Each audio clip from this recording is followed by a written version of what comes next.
Jaye, West Coast is best coast, am I right? No, I've been in California for a few days. I'm hot, I'm sweaty. We have a problem at Collider Studios. What's that? Where's the air conditioner? What's going on? We got no. There's Frank no Leguizamo's AC over here. Yeah, what's going on with the AC, Cody? What's the deal with the AC? I don't know. Who the hell are these guys? Hi, Ryan. It's Cody. Big fan. Nice to finally talk to you. Long-time listener, first-time caller. Are these? Is this your first time ever even hearing about Afterthoughts? No, I've been putting this off for months. Oh, now. yeah, that's true. Yeah. You do. So who uploads our podcast? Mostly it's either me or Thad. Okay. Yeah. Copster, what do you Oh, do? that's right. I'm here. Hey, guys. Hey, Jay, nice to hear you on the phone. Ryan, it's nice to meet you. That's right. This is the new Schmoes No live show. Oh, wait, no, you're Jay. I'm Jay. I'm That's seeing right. Jay in the face, That's right. and I'm hearing Ryan over the phone. I'm the one with hair. Oh! Yeah. Dang, you're bald, Ryan. Oh, That's how it goes. We do. Wow. Yeah, that's how it's going to happen here today. that's not how Ryan expected this to go. So, Now with bald jokes. so for those listening right now, and for those not watching because we don't do anything on video here, Ryan is in Kentucky. I am in Collider Studios here in Burbank. I've got Frank with me. I've got Cops with me. I've got Cody. We're going to have a few people joining us. Ryan, what else is going on with this show? I don't know. Look, all of this sort of happened last minute. I didn't even know there would be people in there sitting there with you. This is really, really exciting for me. You remember that time when we thought we were going to have Beardo on and that would help our PR like quite a bit? We thought, hey, once we get one of the Wangers in, we're going to And that's the one you chose. have a better overall appearance for everybody at the Collider Studios, and then that didn't really work out. Now you've got Frank, you've got Cody, you've got Copster. I think this is really, really going to help the show quite a bit. Yeah, I mean, I hope so. It could either help us or it could hurt us. We talk shit every single week about this entire company. Appreciate that. And now it's just, I've always told you, see, Ryan's always like, what do they think about us? What do they?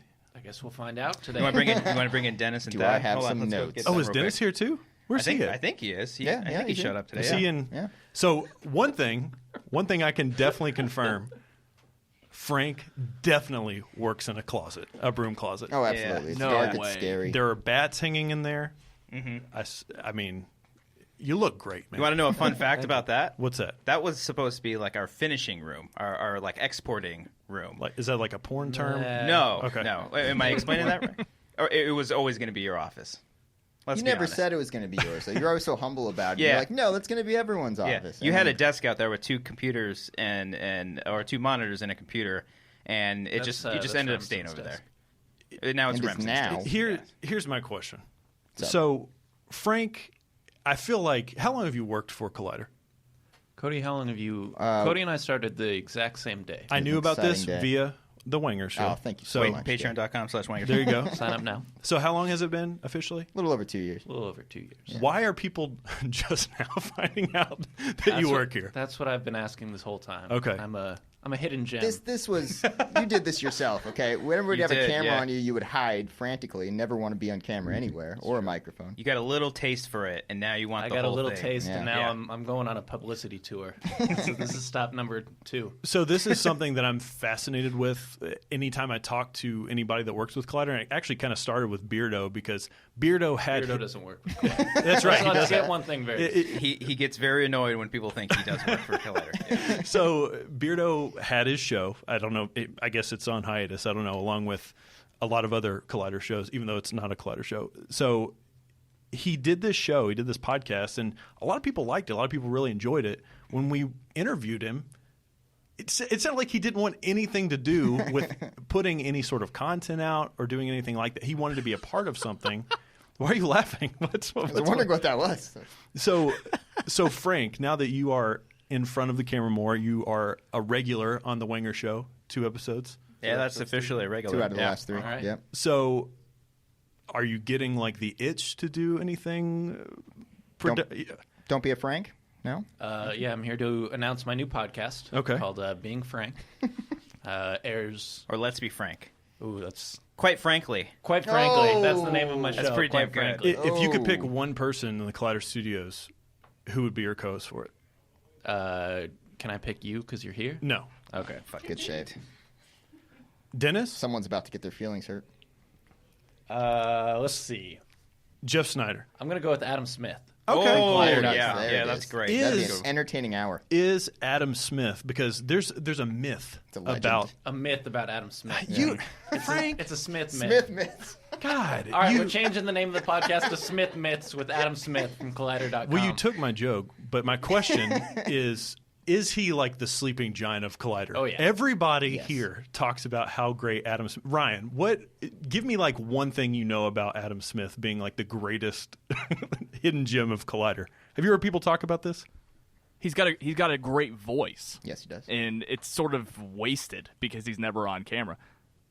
Okay. We are going to try to get him in here before He's this not show. going. Who are these he's guys? not going on this show. There's no we way. could try as hard as we No. can. He is not going on the show. He will turned down not. the Wangers, Frank. If he turns down Wangers, come on, man. I mean, You were on there twice. So we're here doing this thing. I haven't watched 1 ounce of Collider this entire week because I've been on vacation. Thank you. Appreciate that. So this is new. When I came in here, I wanted to ask Mark, "Where's Cal?" But then I was like, they might not let dogs at the new studio. So Yeah. that's a thing. I thought he died or something. How dare you? Jesus, Ryan. He's an old dog. You can tell. He's How got do you white know? on his You don't nose. know. You can't tell. I can tell. Anybody, like you just said, we watch Collider. I've heard Riley say that dog's like 11 or Oh, yeah, something. you didn't He's watch at this the end of his week. days. I Riley, didn't watch yeah, this week. Riley announced on Movie Talk. Cal's dead. Yeah, so don't bring it up. Okay, so Ryan, tell us what's going on with this episode. I know I'm the one who's going to be sort of ushering it along, but what do you hope from this week's episode of Afterthoughts? I mean, part of me just kind of wants to sit back and listen to all of this. Like, that was part of the plan, right? I knew that you would be in the studio, so there's no way that I could lead the show, which is totally fine. I mean, I just want to be here. I want to talk to these guys. I want to get to know them a little bit more. I want them to get to know us. And I think it's just going to be a good hour. That's all I want. That's right. To lure people into this room, which is absolutely sweltering right now. Just turned the on air's AC. on now. I just We're stood good. up very subtly and turned on the air. I basically told Roca, I told Jeff Sneider, I told everybody you can come and talk as much shit as you want on this show. You can bash the fans. Riley already gave me like this whole spiel about how he's annoyed with Star Wars fans, which who isn't at this point. Yeah. Let's just go around the table. Frank, the what, only thing worse than Star Wars no, fans that's not where we're going with this. is people who complain about how bad Star Wars fans are. Oh, that's Ryan and I every single week on Sight and I was Sound. going to say, is that a so- shot at Sight and Sound? because Or? it could be. Frank, what do you hate about Collider? Oh boy. I think this is something that starts at that end No, of the I table. Oh, think wait. he No, asked he you went to first, you Frank. first, pal. Because I also don't have an answer. Okay, prepared. we don't even have to start there. If there was one thing that you could change, maybe not even necessarily about Collider, but about this sort of movie YouTube space. I mean, this is something. I mean, I don't know how much you guys know about me, but I did not come into this space like a diehard movie fan. Like I don't go to the movies every single week. I think I've been to the movies 5 times this year, like as many times as I can count on one hand. But just coming into the space, Schmoville, it was such a fantastic place to be. It's such an incredible group of fans who are very diehard, very dedicated. And now we're in this other sort of time, especially because Schmoes isn't going on right now, and we'll talk about that as well. But what about, from you, as somebody who works more behind the scenes of the production stuff, what's sort of your take on this whole space, and what's something that you would change about it? Frank, he's Come on, clearly Frank. asked you twice now, buddy. Quite Come frankly, on I now. think you're butchering this. Quite frankly, I don't have an answer Let's be for frank you. here, Frank. You're messing up. I'm not. Do you I'm like not- movies, Frank? not as much as everybody else here. I'm not. Be honest. Yeah, absolutely. Yeah, I'm not as big of a fanatic. I don't care about podcasts. Is that as a much good as thing, though? I Is that a think good so. thing I just think- to be like, I don't give a fuck I about think what that's you guys are important talking to about? come at something when you're not like a super fan of something, 'cause you can take Agreed. a more objective eye to it. Yeah, I'd say picking back off that a little bit. I want Oh, now you have something people. to I say. do, Frank. I was waiting for you because he clearly asked it twice. I'd like people to stop taking this stuff so seriously. Yeah. Like when there's Yes. Star Wars and Marvel and stuff. Like it's ridiculous stories that are being told. Cool stories, amazing stories. But calm down a little bit. So if we post something like Captain Learning, which is really funny, Very, people aren't very going to get funny. all like, "What the hell is this shit?" It's one of the that's what reasons really you annoys went me. right to Captain Learning. That's I've been holding that in for like a year now, Frank, waiting for my afterthoughts thing. But, Yeah. Cody, Good. I've actually really wanted to talk to you about this for quite boy. a long time, actually. Is that your Levitard sensibility right there? I guess so. Yeah. That makes sense. Well, explain to people. So that's something that you and Ryan have in common. We're like the only two people that I know of that listen to that show. Yeah. Leotard? What'd you say? Levitard. The Dan Levitard Show is a sports show on ESPN Radio that hardly ever talks about sports. And it's hilarious. It's a good time, and I think more people should stop taking themselves seriously, just like the show does.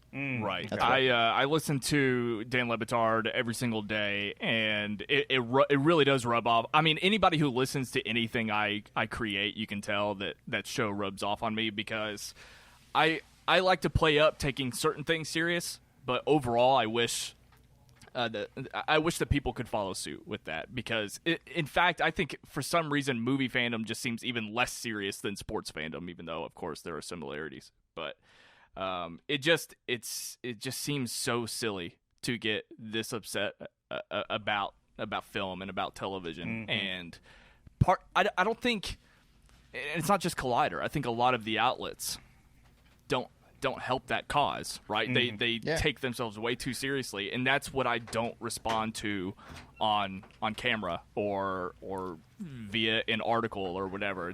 I just want to be able to have a good time with all of this, and I think sometimes the outlets don't always help with that. So I guess my question is, do you think that people taking it as seriously as they do you think it invites that toxicity in even more? Like, you haven't answered yet, Copster, but do you think that's something that, because we're here every single week, like breaking news stories, which I enjoy and so many other people enjoy, but do you think that adds to people taking it even more serious? I think it's a little bit of both. I guess it's just it depends on how you approach it. Like for me, when I first joined into this space in general, right. I was very ignorant. I didn't know much about anything about movies. I loved movies, and as soon as I joined in, it was like everything to me. But kind of over the years, and I think Cody can share the same kind of thoughts as me. Cody has transformed into Mark Ellis. Mark Ellis everybody is here. knows. Yeah, he's here. everyone. Yeah, he gets enough attention. No, I'm Good to joking. be I'm here. joking. But Sorry, Copster. Sorry to interrupt. it's my point, is what I was saying. No, but I think he can share the opinion with me that we've become a lot more cynical over the years. Yeah. And as someone who doesn't want to know anything about movies that I'm very much looking forward to, I'd say like one of the biggest takeaways for me, and I get shit for it all the time, right. Is that I don't want to know everything about a movie. I don't want to speculate. I don't want to theorize on certain movies just because that's just not fun to me. Right. Because by the time you get to the movie, it's all gone and wasted. So one of the things of working here, I don't want to all the way say it's killed my spirit and my love for movies. I've watched Copster slowly descend into like a jaded. Right. Yeah, Isn't that just Copster though? Isn't that? No. I wouldn't even say Okay. just as a movie fan. I think as a human being, I've seen It's even been a slow decline. Yeah, the shoulders don't even pack the same punch they used to. Yeah. It's really. I'll take that misconception of me always being angry. I get it. I'm not always angry. Every time I've ever talked to you, even though it's been limited, you've been such a pleasant individual. I'm a very nice person. I very much am. I get angry when there's... Is it Christian? Is he bringing out the hatred in you? No, it's not all him. I mean, Schmodown days are very, very stressful because they're treated as big parties. But for me, it's a lot of work. And when there's fans and other people, I try to be as polite as I can. But I also can't because I'm trying to get a job done, and it's very, very stressful. And sometimes I get angry. And the first thing you said to me today was, "I'm very Mark, busy. by the way, What do this you is want?" Frank. Yeah. Just wanted you to meet Frank. Oh, Frank and I, good friends from. We met in Las Vegas. You still owe me $5 from the blackjack table. Part of me is certain I gave you the chip back when you spotted me, but I don't want to. A Lannister always pays his debts. There you and go. I'm not a Lannister necessarily. Are you caught up on the latest? I am not. Okay. I haven't even watched the last season of Game of Thrones. Alrighty. So I just pay aware attention of to it. everything, Mark. I'm going to keep you up on that. It's the greatest season. Okay, we're not here to talk about Well, no, because I had my hot sauce incident and then went to the hospital and came back just in time for the Schmoes Live show that night when they were debating it was Ace versus Ken on whether it was a good season of Game of Thrones or not. Fan And I remember service. just thinking Hashtag like, fan service. I'd rather listen to these two debate and be spoiled than not be spoiled and catch up on a season that I'll probably never watch anyway. Well, I'm sitting here right now with the best Segway master in the game, so I'm not even going to try to compete. I mean, don't inflate Copster's ego Not that much. Copster. Oh, I don't. Have you watched Collider before? Do you know this man's work? You know who this is? That's Mark Ellis. Yeah. You're Frank. He's a good guy. The question that you sort of walked in on was, I asked sort of your opinion of the space as a whole. I mean, schmoes essentially are part of the building blocks of this YouTube movie space. I mean, would you agree with that? Are you Ryan or Jay? I'm Jay. Okay. I made that joke at the top. All right. I think everybody should make that joke. Okay. All right. Good. Hold on, real quick before you answer that question, Jay. Are we allowed to cuss on here? Oh, there it is. Absolutely. I thought you guys you got a text from Mark Fernandez last week that clarified that. It's still up in the air. Frank, you didn't get the joke. He said no racism or sexism. Other than that, we can talk about whatever we want. And your jobs are when allegedly somebody protected. asks if they can cuss on a podcast, the answer should always be "fuck yes." Right, we know. Yeah, I did that once too with Thurber. Was last week? The guy who directed Skyscraper. On last week's I know. I episode, made fun they of said you it was for it. cliche for Yeah. you to say that. It was. I think it was better than shit. Yeah, because shit just doesn't hit as hard as fuck. So I knew, it's a split-second decision. Right. It was like The Rock in that movie. Does he jump into the skyscraper to save his family? You got to make a split-second decision, and I made it, and I went hard with fuck, and that's the best swear word there is. You got to fuck hard. That's right. So back to the Can question. we just sit on the fact that Ryan Snelling just judged professional stand-up comedian Mark Ellis with his humor? That's fine. Comedians get judged every night. You have earned the right to judge me. I'm a public figure. Judge away. The stand-up's good. I'm a I can back D-list. that. No, I minor was celebrity. adding my right to do that. I wasn't adding Ellis's placement in stand-up. Okay, But anyway, go ahead. let's get back to this question. So I think schmoes are part of the building blocks of this whole space. I would personally. totally agree. Yeah, Yeah. because we were. We were around on YouTube for so long, and then it just sort of evolved from really literally thin air into what it is now. And so, as far as Collider itself goes, they had a good thing going anyway, like as far back as AMC Movie News with Campia and Dennis and all that stuff. And then it just kind of evolved. But you look around the staff, and there's a lot of familiar faces Right. from Schmoes, and that that we can't find anybody else, to be honest with you, Jay. Well, I think. Hey, Copster. I think sort of where I'm. Well, where's Beardo? So the thing where I'm wondering about with this whole thing is now is just such a strange time in the movie space because you hear words like toxicity being thrown around with the Good album by fandom. System It of a is a Down. great System of a Down album. I'm curious: is the grass greener? Because when you start doing this thing, you go from filming on a flip camera one day with your buddy Christian, and now you're doing this as your day job. What's the fun level now to do this? It's something you do every single day. You've got bosses and people to answer to like that. For me, it's great. I mean, I want to go where there's grass. Okay, So fair enough. not Yeah. necessarily- I can see the other side of the road, and it's Right. it's a bank and a law firm, and Yeah. other places I don't want to work. So I'm staying on this side of the street. So what would you change? I mean, what about right now? Because I mean, I think, and you can correct me if I'm wrong, but as an outsider, it seems like this place, we've said it before, it's a little bit more punk rock. You don't have the Big Daddy complex sort of hanging on to you. You can do things a little bit more freely. I mean, where do you want to see things go? Where do you want to see things change? Do you want more content? Do you want more podcasts? Whatever you want. As far as the fans go, first of all, I'd like everybody in the office to take them not less seriously, but to be able to ignore the negativity more. Is that a personal psychology thing, though? Like, is that somebody as an individual's... Because for me, we don't get the same amount of comments as you guys do, obviously, but when I start to see it swing towards the shitty, I'm like, I'm just not going to pay You got to go to this. your happy place. Exactly. Yeah. But when you get so much of it, and that seems to be the lead conversation on a lot of comments on videos and stuff like that, it gets frustrating. But you just, the whole point of them doing that is to get a rise out of you. So you can't give in to that. My theory, one of the reasons why I think this space has a little bit more trouble doing that than others in terms of paying attention to those negative comments is because, like you said, a lot of this crew is Schmoes built. Schmoes was built on audience participation communication. Yeah, you feel a little bit like parents who, like, when you have a little kid, like, you like the kid, because the kid's not being a dick. And then you grow up and you get all these kids, and all of a sudden all these kids turn into punk-ass You're teenagers. smoking weed and... Yeah, and it's like, hey, I'm still your father, god damn it. Right. And it's like, well, no, they're going to rebel. And, Yeah. and they meet friends that take them down dark paths. So you still have the good fans, and those are, who the good ones are, and then you have bad ones, and, like, you just... I mean, that's something that you and I have been talking about the past few weeks, how we we want our favorites in that office to like feel sane all the time. To flourish.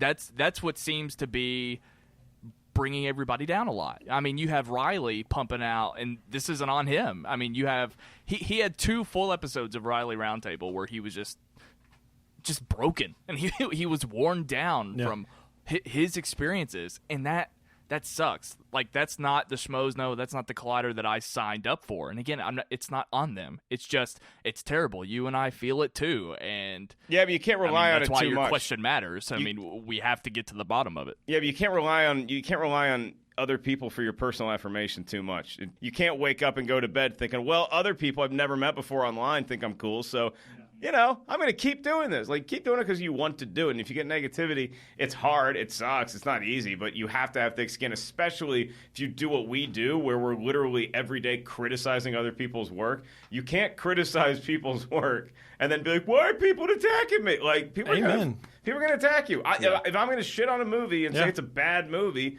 then people have every right to say Mark Ellis is a bad host. Right. And Mark Ellis sucks at this. So... John Roca has entered the... Speaking of bad hosts, John Roca, everybody. I was told to tag in. I was told someone was a little tired of being in here, so... What's going on? I can't even hear anything, so... Roca, you're derailing the entire... What's going on? It's not about you for 10 seconds. Frank just said that, really? Mr. Broody guy who stomps around the office, making sure he gets the most attention whenever he leaves the room. I really hope Roca reproduces because at some point Roca needs to be that grandfather Thanksgiving that just comes in and completely ruins whatever game is being played. Right. That's right. Oh, you kids playing Scrabble? Back in my day, we had 4 words. And they were all cuss words. So, Roca... I can't hear Ryan. I know. Ryan is on the other line. Okay. We'll get you some. Yeah, we're gonna get headphones. You cans. He's asking. He's making a point. So Ryan, you have the floor. Is this being recorded? Yes. Completely derailed everything. Yeah, I'd also like to point out that sometimes fan hate is warranted, like right now. I don't think anybody hates us. Anyways, go ahead. We'll get Jeff Sneider in here in a little bit. He can hate on us later. Are you telling me to go ahead? Yeah, go ahead, Ryan. Okay, so anyway, one thing I wanted to let our listeners know, and I said this in the Schmoville Facebook group, I've been kind of vocal about it. Right now, currently, I am waiting for... Actually, real quick, Roca. Can Roca hear me? Nope. Ask Roca if there's a plan to release the Future of Collider panel on the YouTube channel. Roca, is there a plan from Vegas? Yeah, is there a plan to release? How is that not more of a Frank question? Yeah, that has literally nothing to do with Roca. What's going on? I have no idea what Frank does, and Roca is no one does either. No one in the office does either. I will point out nobody's ever seen Frank and Beardo in the same room at the same time. That's true. Beardo has been brought up so many fucking times on this podcast so far. What is going on? Frank is the Beardo that Schmoville deserves. Let's make that clear. There you go. So his question was, where is this Future of Collider video? Hi, Ryan. Hey, buddy. How are you? I mean, I was on the panel, so I think it was a good panel. And we did the Movie Talk 1-2 the same day on Saturday. And the Movie Talk one just went up on 4th of July, I think. Right. So I think they're probably making sure everything tech-wise is good because the Future Collider panel you wanted to... One is going on YouTube. But shouldn't it, though? It was run a little bit differently. It wasn't like a normal panel. It was like a thing that we can't talk about unless you were there. No. Really? No. Yeah, we had stuff. It was kind of like in the old days of Hall H before they released everything to the public at the same time. So there was stuff that we talked about that we can't necessarily release to the denizens yet. Let's talk about that then a little bit. Well, can I ask, since you were there on the panel, can I ask was Collider Live mentioned at all? I'm trying to. I do not. It was believe less of like a so. Future of Collider in terms of like a town hall and more of like. Was it just about cryptocurrency? It was a crypto media panel. So it wasn't like what you're thinking of, like the Future of Collider. Okay, so basically what I'm getting to is, because that was the impression I had. I thought it was going to be a town hall. But anyway, what I'm getting at is I've been waiting to see this panel because I wanted to make sure that that Collider Live was or was not addressed before I did anything. But it sounds like there's going to be a crusade started by Collider Afterthoughts to bring back some version of Collider Live, and I'm going to probably activate this crusade sometime next week. And I know we've had like 5 minutes where we weren't actually talking about this, so I am going to jump back a little bit. Jay, your original question to Ellis was about the toxicity of the fandom. Right. I was going to ask Ellis what his opinion was when it comes to bringing Collider Live back, and part of Christian's justification for its absence being the toxicity. Because I guess I'm not saying I don't buy that that's the reason, but I don't buy that should be a reason not to do. I think it's the another opposite. Live show. I think it's the antithesis. I think the toxicity warrants it coming back even more. But I'm sorry. Good. I agree, but that's not what I've heard. Okay. Well, again, I mean, I think you take what you were used to and what you experience now with online, comments and hate and stuff like that. And Christian's somebody who just runs 24/7 on his passion to make stuff. Right. And if he's not feeling the passion, because that's one of the things that hate can do, is it can just dull your desire to do art, to be creative in general. Totally agree. A lot of artists, if they read a bad review or whatever, they're just that's the end of their day. Yeah. It's just like, now I'm just gonna I can't focus on creating anything new. And so that might be part of it. I haven't really talked to him that much about the online thing. I just know that he feels like the best response in the community right now is with Schmodown. And so I think he's enjoying that, because I think that in his mind, the Schmodown feels the closest to what we used to have with the live show, what we used to have at the origins of Schmoes Know, as far as like people being really into it. And the Schmodown also lends itself to, you can have hate comments in the sense of, I don't like this character. Mm-hmm. I think that the Outlaw's an asshole, or I think that the Outlaw's great, but you don't have everybody saying Kathleen Kennedy should be fired, right, or you're an idiot for loving Star Wars, or that kind of stuff. You just have matches, and so it's a different landscape than a lot of what you get with the rest of Collider or Schmoes. The bed that it sort of lays on is fun, right? Mm-hmm. I mean, it's lighthearted, and I guess that's the question, and maybe that's sort of maybe the direction where we're taking this conversation is Collider Live. The idea of Collider Live, the Schmoes Know live show, it was just a lot of fucking fun, man. Yeah. And I think that's what everybody needs, to just fucking relax. Everybody needs to chill out.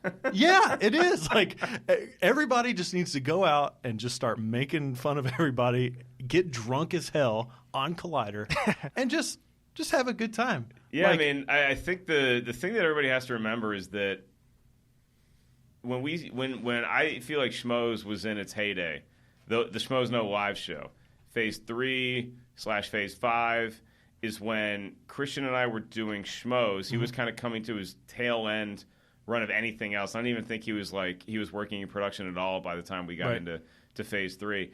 And those were our primary things that we were doing, other than me, with stand-up. Yeah. And everybody else might have had a day job that they were doing, but it was something you were nurturing, right? It was something you could gear up towards every week. Like, everybody in the cast, that was like their fun outlet. That was their fun hangout. And now all of a sudden they get to do that hangout every day because they have full-time jobs in the space where Schmoes Know Live ingratiated them to. Mm-hmm. And so now you have a full day's work ahead of you, and then you have a 2-hour live show to do at the end of the day. That's a lot, man. Makes sense. I mean, y'all know my take is that I do movie talk for 45 minutes, and I am exhausted. It's nap time. Oh, my God. I literally took a nap today. I know. Felt great. Because that's what you do. Oh, it was amazing. You make me sick. So, well, that's... You make me sick. Well, that's where I want to bring you in, John, because I think... So some of us work for a living. I wanted to hit on this with you specifically, okay? Is Roca doing dishes, Jay? Do you have to take any dishes away from him? I don't know if you know this about us or not, but you podcasted with us before. And one time you did dishes, which is hilarious. I did dish you guys? No, you did dishes. Like you oh, that's right. I did. Yeah. Really? Yeah. One time you left, like you got up and started driving around, and I think it's great. It's one of my favorite things ever. Anyways, here's what I want to talk to you about. Yeah. John Roca. Are you lying? Are you being sarcastic right No, now? this is real. Okay. We have the tape to prove it. No, I'm saying you don't. Did you mind it? I don't give a shit. Okay. No, it's hilarious. My thing it's awesome. is everything is not a big deal. Right. We're on the internet. Yeah. Right? Talking to whoever we want. One of my favorite things about you, John, is that for a long time you represented a lot of people in this space who are a lot of people do here, but we're grinding. I mean, you're a freelancer. Yeah. For a lot of different. I mean, you were what Ryan and I are doing right now, and when you got this job, this gig at Collider, I'll be honest with you, I was a little bit worried that maybe you hit it right. You won the championship and. All right, I'm here, I'm doing this thing. And you haven't slowed down one bit. And when I came in, you said, I want more. Oh, yeah. How is there even more to do? Well, because if you look at it... Isn't there some sort of like law that you can't do more? I don't have my own show. Everyone else has their own show. No. I'm on 5 shows. I don't have my own show. Okay. There's a difference. For Collider, right? Perry has Mailbag. Okay. Ellis has Movie Talk. Christian has Jedi Council. Right. Schnepp has Heroes. Now... I'm on shows, but I'm not like I don't run any of the shows. I don't host any of the shows. Right. So rarely do I get to do that. So that's the thing that for me, that's why I keep working. I keep working because there's more to do, there's more to discover, and I'm still learning. And the reason I work this hard is because everyone else above me has been in it for years. Yeah. And so they've earned their spots. Like sometimes you forget that because these are your contemporaries. But Perry's been in this sphere for like 10 to 15 years. Right. Ellis and Harloff for 10 years. Like most people above or here have been doing it for a number of years. I'm the baby on the block in a way because I'm still only 3 years into this business. And so I'm still learning, still have more to say. I'm mad that I don't get to write more. But that's important. That's important. Right. Because some people have that chip on their shoulder, right? Right. I mean, and they come, I mean, you know, from the comedy world, I'm sure people just, they have a chip on their shoulder. They think they're the best thing in the world and they want to get it, I mean, as quickly as they can. But I feel like embracing that sort of grind and that hustle, I mean, that's what's gotten you to this point so far. Well, listen, 3 years ago, I was unemployed waiting for calls from my agent, sitting around watching Netflix. I was doing nothing with my life, nothing. And the Christian opened me up to do Far, Far Away. From there, I was lucky to pitch some shows, Geek Nation. And then from there, I got on at Collider to do after shows. And then from there, just kept going from there. But I was always hustling, grinding, pushing, and fighting. And that's why I still do the podcasts, because that's my way. That's my authentic voice. Yeah. Like I'm there for 2 or 3 hours with a friend of mine talking about movies or breaking down a movie or talking about top 10. We had Ellis on top 10 basketball shows. That stuff, that I enjoy it. I enjoy talking about all that kind of stuff. Eddie. So great movie. So are there shows sort of in the can that you're prepping to pitch? I mean, for Collider, I don't. What's the landscape of that here? Like, is that something that is welcomed? Well, I think it is if you're. I think it is if you've got a good idea, Mark's willing to listen to it. That's for damn sure. Yeah. Please, Fernandez. But Mark Fernandez. Sorry, Mark Fernandez. Yes, he's willing to listen to it, and if it's a good idea, we try. Like we try shows on here, they don't always work. Right. So we give it Perry and I had that movie review show that was like 2-minute review show. Yeah. We tried to make it work. It didn't work. Now, in the end. later, never. Yeah. Yeah. Now, later, never, and it didn't work in the end. So people did it have enough time? That's something that I've been very critical of Collider for. I don't think things get enough time. I don't disagree with you. But by the same token, the man who signs our checks makes those decisions, and he has a right to make those decisions because he runs the place. I want Fernandez on here to debate. Good luck with that. Yeah, absolutely. What's left of you will crawl out. He is a great voice to have on certain things. I mean, he had a new and fresh voice on some Star Wars stuff not that long ago that I thought was really welcome. But, my take has always been I think some of these newer shows, I mean, man, a month?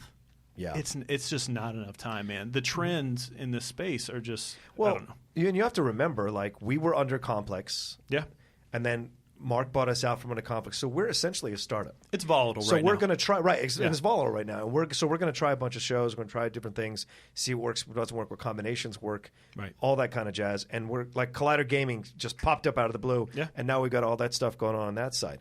You know, so there's stuff that he's got multiple interests in many different areas. So we're trying to make it all work, and we'll see how it goes. That's basically what it is. You try to make it work. So for sure. But I have my own ideas for my own shows, and I don't know if they necessarily fit in the Collider space. Get out of town! I didn't know you did anything creative. So, no, I mean, I think that like sports. I want to get into sports stuff. That's my next step. Sight and Sound Sports launch in 2020. That's kind of the that's kind of the comparison I make. Is that like Roca is like one of those like. He's like he was playing in a contract year, right? Then he got signed to the max deal, and it's like, what do you do when you get signed to a max deal? Right? Do you turn into this all-world talent, or do you turn into somebody like who used to play on our team, Dana Stubblefield or Dan Wilkinson, where it's like you just don't live up to what you were. You and sit on the money. Roca has given nothing but 100%. But if you look at it just in terms of one human being, right? Let's say you're waiting tables to pay rent, but you really want to be a comic. So that's great. Okay. Go out and be a comic. But if you have to wait tables and that's your income, and they say we need you to work a Thursday night shift, you can't do stand-up Thursday night. That's right. You can try to finagle your way around it and try to give and a take. Yeah, you can have somebody cover your tables for an hour if you can sneak out and do the show, then get back. But so with a new show, it's like, well, Roca still has responsibility A, B, C, and D here that just has to get done. Right. And there's only so many hours in a day that you can launch a new show, and if it doesn't pick up, if it picks up right away, great, we'll figure out a way to make it work. But if it doesn't, you kind of have to go back to square one.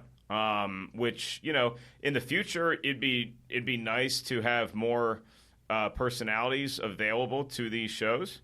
But as it is right now, you have a small staff of full-time employees. What? No, go ahead. Sorry.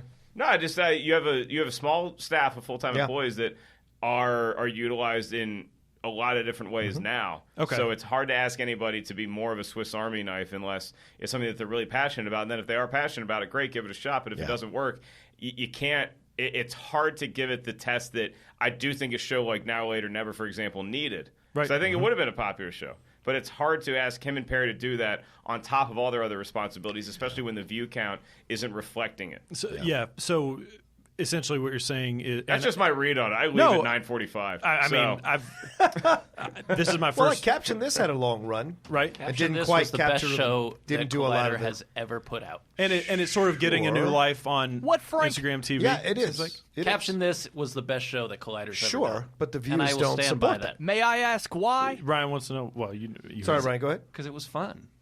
Okay. Is that all it takes? Yeah. Okay. That's good to know. Caption This is perfect for like Instagram TV. I agree. I mean, everything. Yes. Well, listen. Absolutely. Everything, regardless of what it is, it has to. Just putting it out there. Right.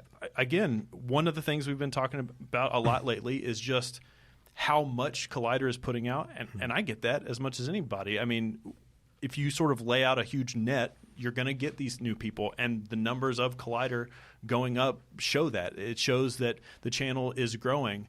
But are certain things everyone's trying to figure out right now where Jeff Sneider is going to sit? I'm listening. Do you think that there is a problem with too much content right now? Because the other day, I tried to go on to Collider to find a particular video, and it annoyed the shit out of me trying to find it. I was like, where the hell is this thing? If I could, the thing I would say is this. We're a channel. Absolutely. So what's a channel do? Puts out content. Exactly. Yeah. And we're a channel, and so you can sit there and have Collider on all day, and you will get content all day. That's right. It's your choice. Like, I don't bitch ABC out for not having Agents of S.H.I.E.L.D. on at the time that I want to watch it. I have to go find it or DVR it. So the way the YouTube space is, you just go to Collider, you see the playlist, you see the video.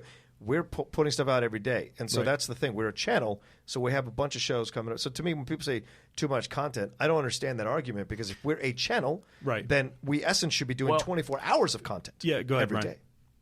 Maybe it's not about the amount of content, though. Maybe it's more about redundancy. Some videos cannibalizing other videos that are discussing the exact same topic. Like the Collider News that comes out on a Tuesday evening is going to be probably the headlining topic of Movie Talk Wednesday morning. I mean, do you think that anything like that affects the channel? Well, I hear what you're saying, Ryan, but I also think you're having different people talk about the same subject. Those are different perspectives, different points. That happens on ESPN all the time, right? Exactly. For 9 hours, I can talk about LeBron going to the Lakers, but it's going to be Brian Windhorst. It's going to be Rachel Nichols. It's going to be it's going to be also. So that's the thing. That's. I feel like we have to train the audience, and the audience has to be like, well, this is different perspective. Yes, it's the same news story, but we've got different perspectives coming at it, and may have something new to offer in their approach to it. So then it's on the personality. Well, right? Because on ESPN, you might have 20 people talking about the same thing, and some people are fans of the Stephen A. Smith. Some people are a fan of a bunch of other people, because I don't watch a lot of ESPN. I don't even have cable. So it's just... Oh, treat yourself. It's good. It's great. I've heard it's good. I've heard it's pretty good. Yeah. Arrow's pretty dope. All right? So maybe not anymore. That's what I've been told. Anyways, I think you're right. I think... the argument, the push and pull, because we totally understand the business side of things, right? We understand why all this content needs to come out. it's sort of been a question of efficiency, but that is a gamble, right? Like maybe one day it works this way. If we all knew how to fucking do it, we'd do it the right way. And what the YouTube channels that sparked millions of followers are why? Because of the personality. Right? Jeremy Johns got what he got. Stuckman got what he got. The Flickinger got what he got. Schmoes got what they got. Right? Yeah. It's personality driven. They're all telling you the same damn thing to a degree, but then it's their personalities and their perspectives that keep you coming back to hear what they have to say. Yeah, I think, because Ryan and I talked about this a little bit the other night, because he called me like 4 times, and I answered on the 4th one. I've been ignoring Christian's calls lately. So it's a little give and take. He was mean to me one day. But no, Ryan just asked me point blank, he's like, why do you think the views on Movie Talk aren't what they used to be? And I'm like, well, in my mind, there's 3 answers to that. And the first one is that the guy who used to host Movie Talk did a great job with it, Campia. Now he has his own show on his own YouTube channel, and that's going to take a part of the fan base. They like his voice, which is fine. He's very good at what he does, and he's one of the best I've seen at it. And then you also have the fact that Collider News has the same headline as Movie Talk a lot of times, and it's the same thing. So if you are either on the go or you just want to hear the news about something, are you going to go to the 3-minute vid? Are you going to go to the 45-minute vid? Yeah. I think that does do something when Movie Talk back in its heyday, when it was getting like 75, 80K an episode views, that was the only show on Collider. It's also a show that, for the most part, when it's headline-based, it's something that goes with whatever is the trending thing, right? I mean, you're at the mercy of what the headline is, and you don't want to be. I don't want to be in a situation where the show gets too clickbaity, where you don't want it to be like, will Ant-Man die? Like you don't want that to happen every time unless it's an actual conversation you can have. And then the last reason is just that, like, if you look at the landscape of YouTube, it's a lot more crowded, not just on our channel, but everywhere than it was 2 years ago. So if people ask me about like the declining numbers or the fact that now our baseline is like 40K when it used to be 70K, I just think that there's a logical explanation. Is like, absolutely. I don't lose sleep over it because I know we're putting out a quality show. Yeah. It's just that I think that a lot of times people, by nature, when they have a lot to offer, some things get sacrificed. So now we have people that still love watching Movie Talk. I think we have the same amount of fans, if not more. Right. But I think that they probably tune in 2 days a week instead of what used to be 5 days a week because there's just so many other options out there. I think there's some. But I think part of what's confusing though is like if I was to answer your question, Ellis, 45 minutes versus the 3-minute videos. I mean, personally, I'm going to the 45-minute video. But that's you, right? That's you don't really enjoy your job, so you're looking for anything to kill time. No, seriously, like I know you like your job, I know you're good at it, but it's like people. It really depends on what you're looking for. So, and I think that the podcast network has helped, but I also think that the podcast network, Movie Talk's a really good podcast too. It's in my opinion. It is 100% a different type of audience. I mean, a YouTube audience and a podcast audience. Right. It's just different. I mean, of course, there's crossover. I'm not saying there's not that, but they are. I mean, even the age demographic alone, it's completely different. But what is something you do every day? We're all going to go rock a deuce at least once today. So you have time to watch a Collider News vid on the shitter, okay? But if you're not at the DMV that often, if I'm at the DMV and I need to kill 2 hours, I'm going to watch Movie Talk. I have a question. So Jeff Sneider is here. Jeff Sneider. Hi, everybody. I didn't know if I should chime in or what. Whenever you want. Let me ask you a question. Have you ever broken a scoop while you were taking a poop? Yes. 100%. I knew it was a thing. I love how, if you guys can just picture in your mind, Jeff Sneider is sitting like the snarky sports radio host. No, right now in this room. This is a sports show. I cross my legs on the pooper. The 3 people. That's hilarious. The 3 people in this room might as well be Power Rangers when they're not wearing their outfits, because Mark is wearing this bright green T-shirt, Roca's wearing red, and Jeff is wearing purple. It's hilarious to me. But no. First of all, the new guy at the office. Yes. Welcome to Collider. It's been a month. One of my favorite new voices here because it's so different. Very different. You don't like these tent poles. I like some tent poles and I don't like others. That's how things work. It's a welcome voice, I think, because it's something that goes against the grain, I think, of what a lot of Collider's core audience is. Is that fair? It's not just Collider. It's shows across the internet. They get views by repeating viewers like what they just tell viewers what they want to hear, and everything's great. Okay, so let's hit on the news subject first, though. I mean, how involved with you on what goes on with the news stuff here at Collider? I mean, I it's my job to choose which 4 videos we're going to do, and it's tough working on a quota system because maybe there aren't 4 newsworthy videos in a given day. Maybe there's only 2 or 3, but you still got to come up with that 4th one. Mm-hmm. That's how you get stories like Uwe Boll, which I heard you guys didn't like, but which actually clicked, and did decent numbers. I know it has nothing to do with the news. I made it a news piece because of the birthday thing. That's the smallest hook you can have in news is it's somebody's birthday. Is there some responsibility shared between you and Riley with the new stuff? No. Okay. So no, it's all on me. But here's my thinking. I have had conversations with Fernandez about this, and Christian and Dennis and the whole team, and obviously I know that views drive the business. It's business, and we want to keep this show going. We all want to keep our jobs, but just quite honestly, never once in the history of my entire career have I ever thought about views or clicks. That's good in deciding news, and that is why when Russell Crowe signs on to play Roger Ailes in a limited series at Showtime, that is big news. Right. And I don't care if 1.8 thousand people agree with me. Your job is to do the news. Yes. Period. That's how I look at my job. Now, I may be out of here at the end of 3 months because of that, because views are falling. But I think I would rather spend time talking about something real, like Russell Crowe playing Roger Ailes, than let's talk about the latest character posters from Ant-Man. And once again, this goes back to the audience, right? The audience says, oh, God, Infinity War again. Oh, God, Ant-Man again. But here we have something new, and you're not clicking on it. Yeah. So which is it? Do you just want to bitch, or do you want to participate in the process? That's what you got to ask yourself, okay? Just see here. Okay, this is a news story.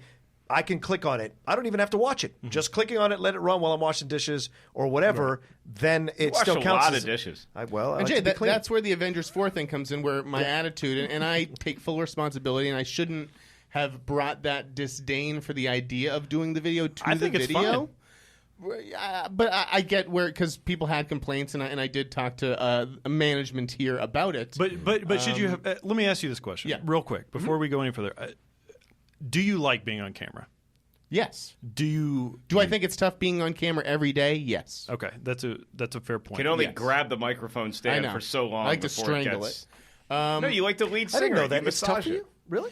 Yeah, I was actually almost going to talk to you about it today. Just like because it's only been a month for me. Like, how do you go on camera every day for years? I'm not enough. Well, when you look like this, it's pretty easy. Well, was it a hard transition? I mean, it's only been a month, but I'm assuming it is because you just said it's hard. It's not a hard transition because these are just the conversations that I would be having every day in the office. Right. But it's different in terms of where I came from, which was Meet the Movie Press and dealing with everything. At the end of the week for 50 minutes or an hour or whatever, now you're just taking that show and essentially breaking it up into 4-minute blocks. So it's tough to kind of get a rhythm, especially when you have to kind of get to that 4-minute mark for a video.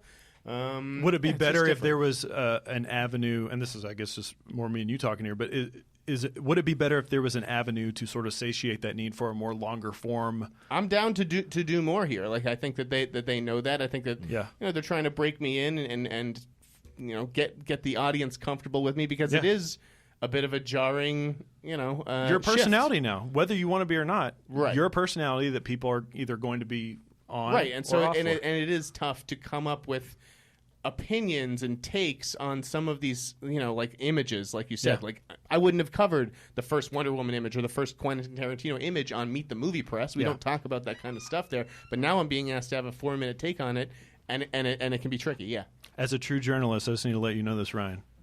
Jeff has a pad of paper and a pen, ready to just know anything. You better watch what you fucking say, Ryan, because he is going to get you. Ryan, he listened to the whole the previous episode. He was making notes to himself while he was doing that. I love it. What are you doing? That's amazing. That's fantastic. What I really want to go back to what Snyder said at the beginning. I want you to be the guy when you write your articles. I want you to start out your very first sentence. I want to let you know before I drop this Russell Crowe news, I'm on the shitter. Okay, I would love to see an article like that. Like that's the little slug line, Yeah. Yes. Shitter. It'd be amazing. Burbank, and Burbank, live from the shitter.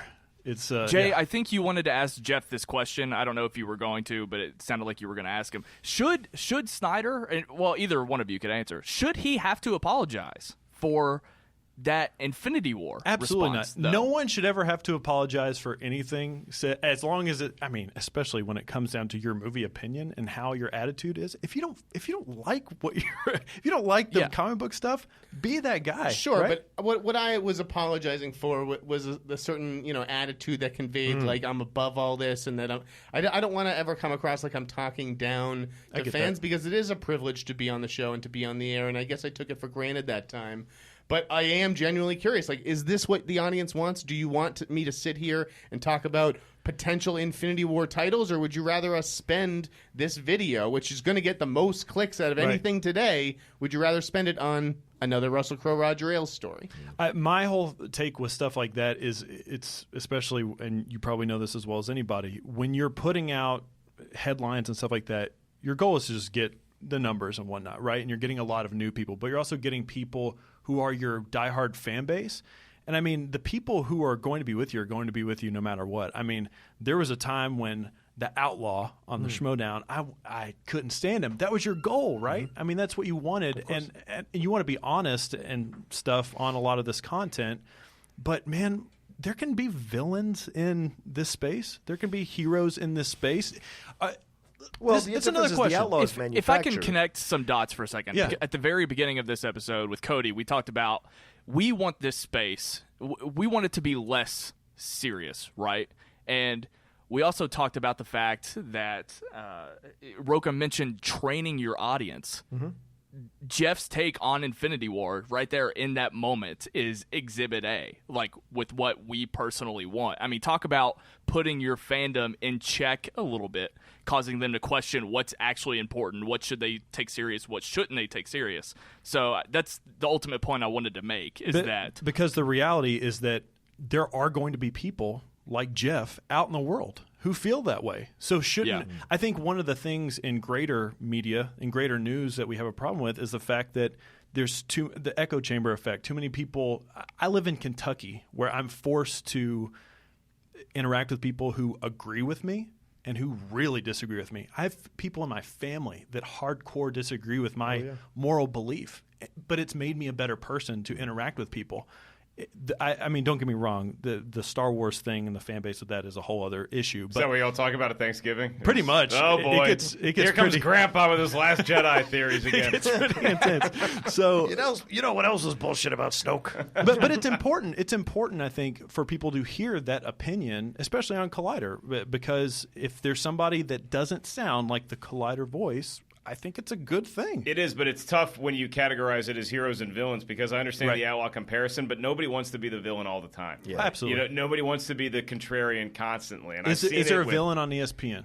Yes. Well, it used to be Skip Bayless. Well, it used to be Skip Bayless, yeah. It used to be Skip, and I think that Stephen A. has done a better job, whether it's him and Max or him and Will Kane or whoever it is. But, to be honest, I don't like those shows as much because, Fernandez and I have this conversation all the time where, he knows that they really feel that way about each argument, and I just don't buy it. Yeah. I think some of it is manufactured from a, Maury Povich kind of standpoint where I'm going to come at it with this angle because it makes the best TV. Yep. But when I watch Pardon the Interruption, I feel like those two guys genuinely feel that way about an issue. Now, the more popular show on ESPN is First Take, but I don't want to have fake opinions. I don't want to have clickbait, and I don't want to have Jeff come on the show and be like, hey, Jeff, people look at you as a contrarian, so I'm going to love episode 9, and I need you to hate on it because that's going to make good TV. Right. In the same way, I don't want to do that to Roca or anybody else. So there is a way to express your opinion, and I think that what Jeff was apologizing for, because I've had to do it too, it's like you can feel a way about a movie, and that's valid, and you should have to apologize for that. But the way that you put it on display, I regretted initially when I went after fans who speculated too hard on The Last Jedi and then didn't like it, because it came off like I was telling people to not speculate on anything. Yeah. And where a lot of this is predicated upon speculation. What my point was that I just made a little clumsily at first was that if you can't handle it when your speculation doesn't come true, then do not speculate. I can handle it. I can handle if I think that Snoke is going to be in episode 9 and they kill him in 8, I can handle that. Right. And I do think that's part of the reason for some of the backlash. of The Last Jedi is that people had these fan theories built up and they didn't pan out and they got pissed off. There's other people who have more legit complaints, and that's fine too. Right. And I think it's a weird thing because there's so many conversations going on right now. I think it's fantastic. You have the legitimacy and the authenticity of the news that you're reporting, and then we're also talking about playing characters, and I get the, not really wanting to do that too. And I think the best news is that there's room for all of it, right? Or there should be. Well, here's the thing that the two things you're slamming up against are personality-driven stuff, like you're talking about. That's John's domain, or Game Over Greggy. Those kind of people, they do stuff that's personality-driven. We're trying to be more than just that. We are? That's a YouTube channel. I feel like we're trying to be. I had no idea. I think there's elements. I think there's elements. But I'm just saying, we're trying to be a serious news organization, as well as fun people to come and inform me about the news and talk about and movie talk and have honest. And when we have honest disagreements, which I discover more and more with Jeff, it's a lot of fun when it pops up and we genuinely go back and forth. And Mark is a great host to know when to let us go back and forth and when to rein us and put us back on track. And that's the combo that we're trying to go for, is that you can come here for straight news, honest, intelligent takes and analytical takes, but also from people who understand that they don't take it that seriously. So we're trying to play both sides. I think the fans just want to some of the fans want to assign meaning to the things we're doing or put us in a box rather than accepting the package as it comes. Right. And that's where I think the two sides are slamming into each other. That's just my take. I may be wrong, but that's what it feels like to me. No, yeah, and I think that Jeremy's channel and the Schmoes channel back, we were just doing movie reviews and stuff too, and Stuckman's, it's like they're doing movie reviews and they're going to come at it from their personal fandom and their personality and that kind of thing. Right. With Collider, with the aim of it is to have that element, but also be breaking news and not just reporting on the news. Now you bring in somebody like Jeff Sneider, who's great at sitting on the toilet and breaking scoops. Then that means that I've seen him doing it at the urinal a couple times. The guy is quick. You can do it standing it up. You can do it with one hand. And now you want to be a channel that breaks news. And now you want to be a channel that not only breaks news and has personality that can talk about said breaking news, but you want to expand beyond just the realm of film. Yeah. You want to go to gaming. You want to go to elements of the budding cryptocurrency craze, and it's all somebody fair still game. Needs to explain to me. Maybe not right now. I hosted that panel. Were you just learning the whole time? I have a little bit of a better idea of it, but I still am like, when does the dragon overtake the orc? That's just what I want to know. I still look at money like Scrooge McDuck. Yeah. And if Scrooge McDuck has nothing but crypto, is he going to break his neck when he tries to jump into his vault, or is he going to land on some sort of magical cloud? Yeah, that's a great question. I'm still learning what the Collider audience wants and reconciling that with what I think the Collider audience needs to know. They want you to see the Lego movie, dude. And they I guess really do. Yeah, that's not going to happen. But I mirror back the conversations that I have in the real world. So whether not my brothers and my high school friends and the people I talk to who live here in LA, none of them ever ask me, what's the Infinity War title going to be? Yeah. So then I get in my mind, who really cares about this stuff, when really there's an entire audience full of Collider people who do care, even though, again, what's in a title, particularly with these movies, when you look at the actual Avengers titles, they mean nothing. Yeah, I mean, I just appreciate that honesty. I mean, I think there's some people, I don't know for sure, but I'm sure there's people who have been on screen before jazzed about talking about a specific topic that maybe they're not super jazzed on it. And I think that's okay too, but I think your honesty is definitely appreciated. Is that difficult for you though? I mean, is it tough for you where you stand right now, coming to terms with that?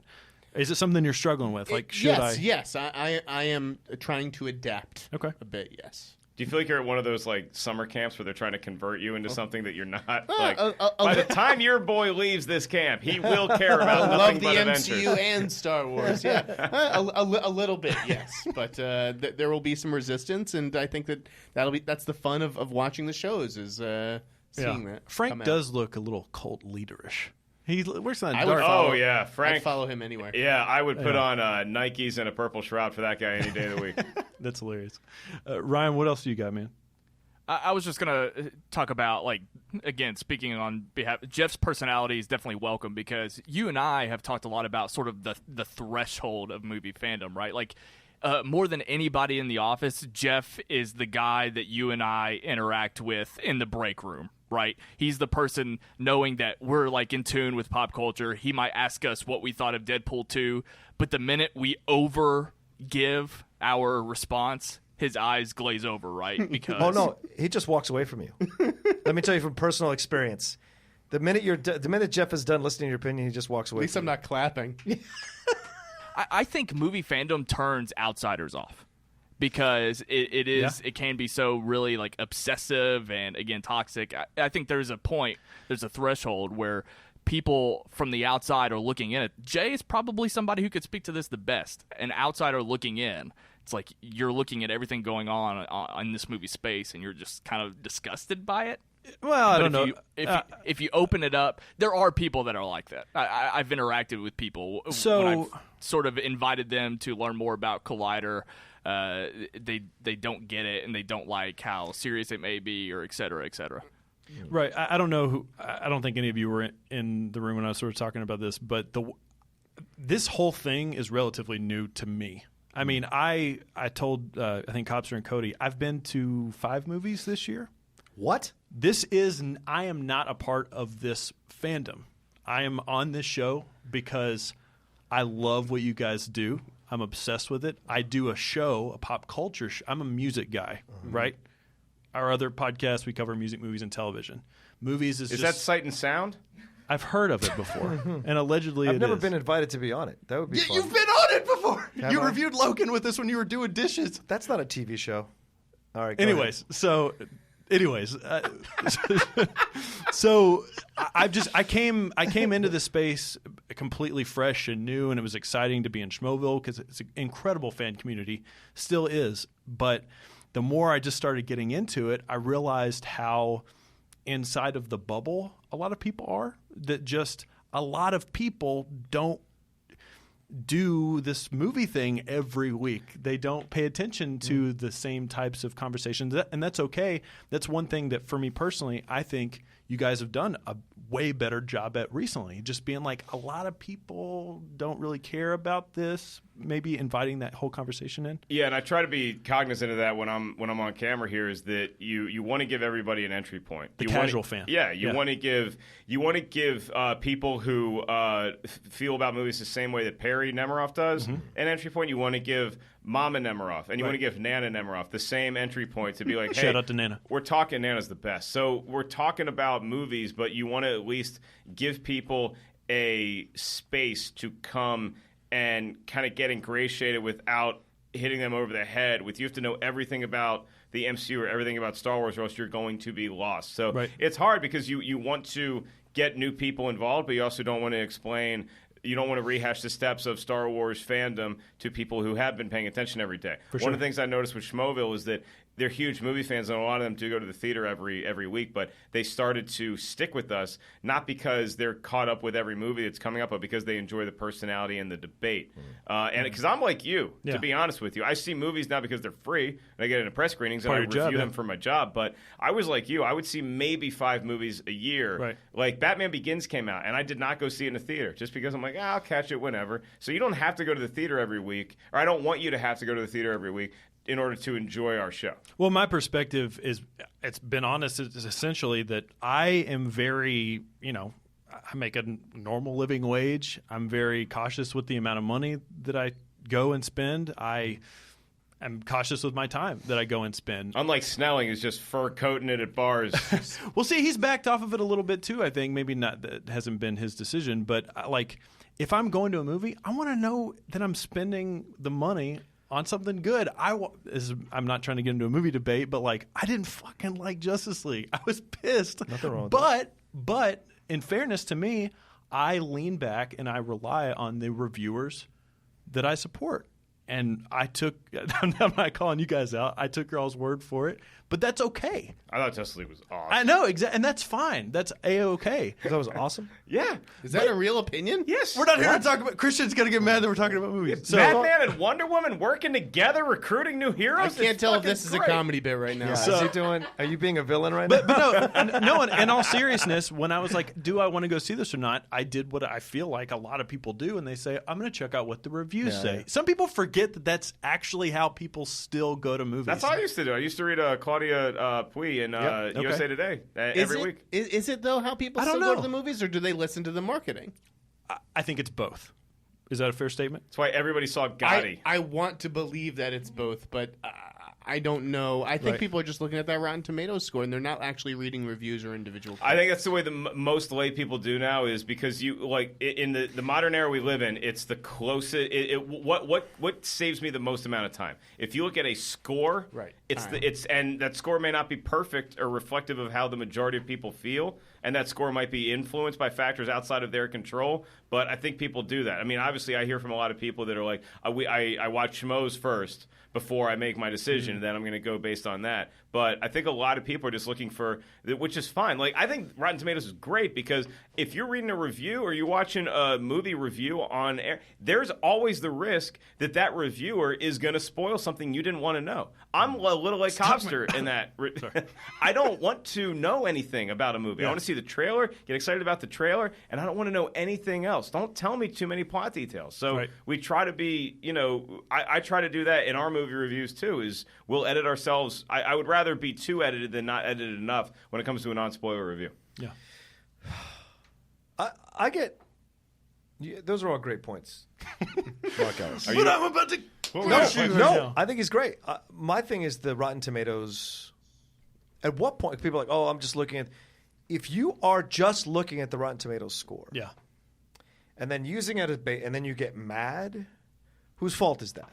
Like, whose fault is that? Oh, absolutely. If you're not... That's the thing. I think too many people want to complain, and not too many people want to take an active decision and follow the steps. They have a rebellious nature, so they don't want to follow what they think, what everyone's telling them to follow, and then they want to complain about it afterwards. Well, don't look at the Rotten Tomatoes score, see that it's 78% or 71%, go see the movie, then complain that Rotten Tomatoes told them it was good when it wasn't. Like, if you don't read the reviewers... Anybody that gets pissed at a movie... And that was a big deal, remember? Anybody that gets pissed at a movie because of... Well, that reviewer said it was going to... That's on you, bro. Right? Come on, that's on you. They're giving you a reference point. Like if LeBron James dropped 40 points on Tuesday night, it does not mean he's going to drop 40 on Friday. Right. It's just a reference point to know this man is capable of this. Well, and it's all about hype too, right? Like me personally, I will go see any movie Christopher Nolan puts out. I will go see any movie Denny V puts out because I am a fan... I'm a fan of directors, too, as much as I am IP, and there's IP that I'll go see, too. For me, I was curious about Justice League, took in your review, took in a couple reviews, saw, and I decided to go. It was on me that I didn't like it, I guess. I take that one personally. That one's on me, Jim. But, everybody's going to be different, but I do think there are people out there that definitely do still rely on that. Jeff? None of us are on Rotten Tomatoes in the office, right? There's not a single person in the office who's on. You're on Rotten Tomatoes. Yeah. Okay. Yeah. I had no idea. I just figured Goldberg was the only critical voice on Rotten Tomatoes for Collider. No, Christian and I... Christian kind of, when Matt Ashley was the head of Rotten Tomatoes, he was on our podcast. And, you got him. And we just started talking about, hey, how do YouTube reviewers get on this? So we were the first YouTube reviewers certified on Rotten Tomatoes. And I'm over at that studio a lot, too. I like working with them. They're cool. Okay. So. Wow. Ryan, you got anything else, man? I guess, I don't know if you guys are going to continue, but I do have to leave, unfortunately. But Ryan! No, we can wrap it up. Okay. Well, the last thing I wanted to say, on behalf of the fans, because, again, Jay and I do this from the fan perspective.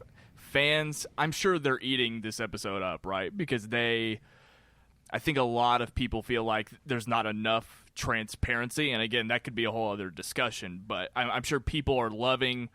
They're excited about hearing the other sides of you guys that you've put on display here the past few minutes. Jay and I host this show. We fly blind, right? Like we basically just examine all the content and we spew out and vomit our opinions every week. And that's part of the beauty of it, is that there's not a whole lot of interaction.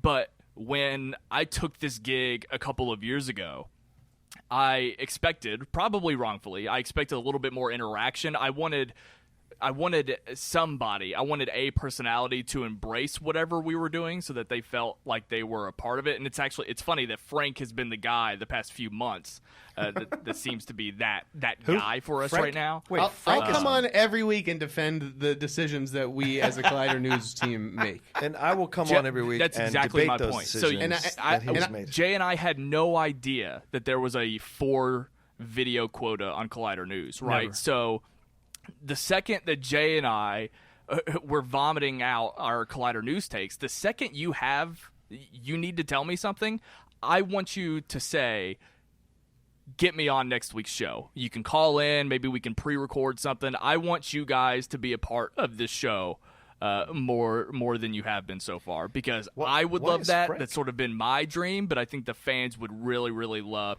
I would love for Afterthoughts to be the avenue for that kind of transparency and discussion. Snelling, I want to know why fans think that I shouldn't give Roca and Riley crap for their terrible opinions. Was this something that happened this week? Because I've been No, I just see in the comment section how Snyder. Other people have opinions. Like, you can't jump down everybody's throat. That's the beauty of a discussion show. Is that I give it to Roca and he gives it right back. Did they care? To the people you were having the conversation No, with? see, that's the thing. They don't understand the internal dynamic here. As soon as the camera's off, I go to Riley. Oh, Riley, when you told me to shut up, that was genius. I need to get smacked. I need someone who, because Roca and I in particular are 2 very strong personalities. So we need to be paired either against each other or with people who are going to sort of stand up and give it back to us. I agree. Is that something that, and we talked about this before you guys came in here, but I mean, well, no, I think you were in here. But should the policy be, fuck the comments, let's not pay attention to this? Well, I don't. I have not responded to, I would say, 99% of the comments. Do you read them? Left. I do. I've been reading them more. I showed them to my girlfriend the other night, and she's ready to kill the entire internet. We had like a heart-to-heart without him being on the show with Christian being like, dude, you got to back off reading those comments, man.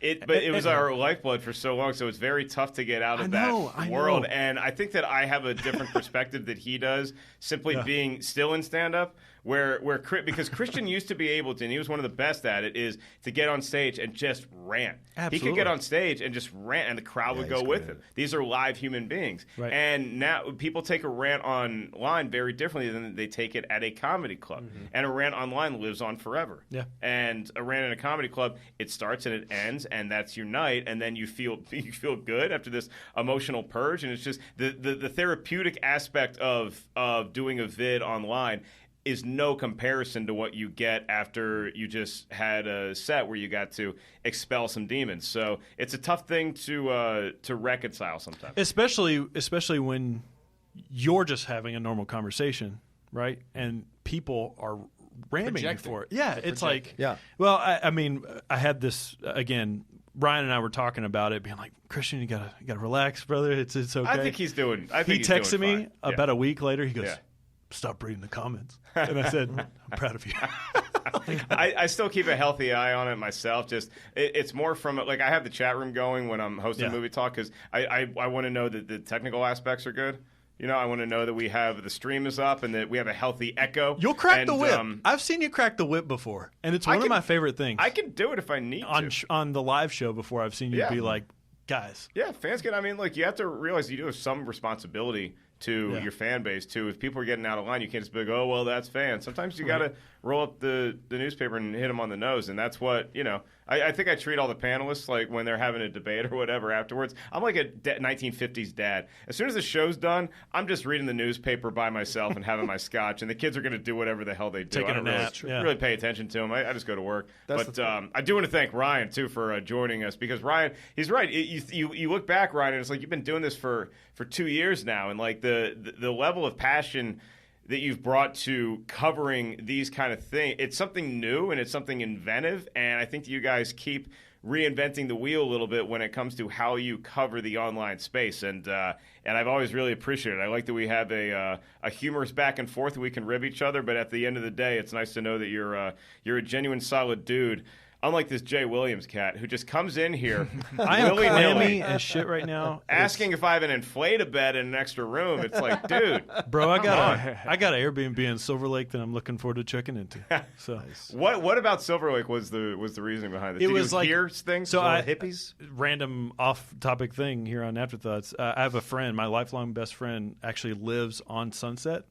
So, which I know isn't near that, but no, Sunset kind of winds around.